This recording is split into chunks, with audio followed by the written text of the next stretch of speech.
Quédate a ver el video, te doy la solución a este problema sin que tengas que abrir el motor.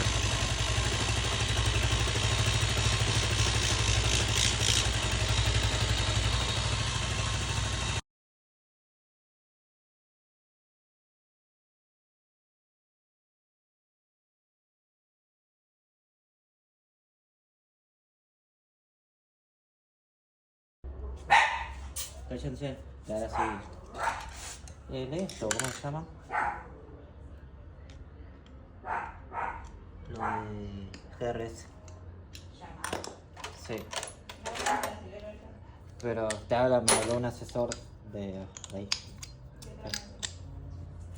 ¿Para qué? Para consultarme en unas cosas y eso. Es un asesor, ¿viste?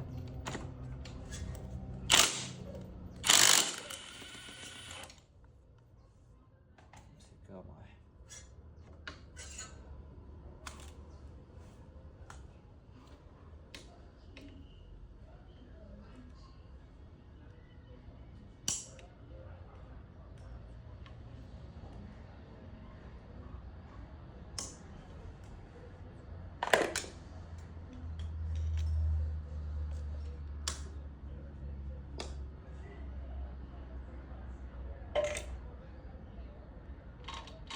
Este es el ruido, presten atención.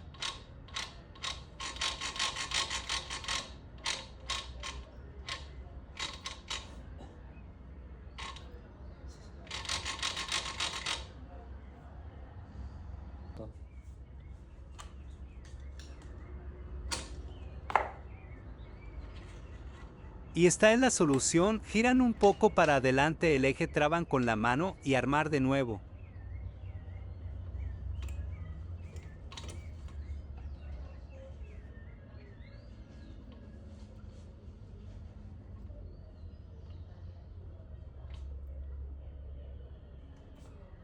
Para que no haga ruido solamente hay que ponerlo un poquito para adelante y ahí. Entonces.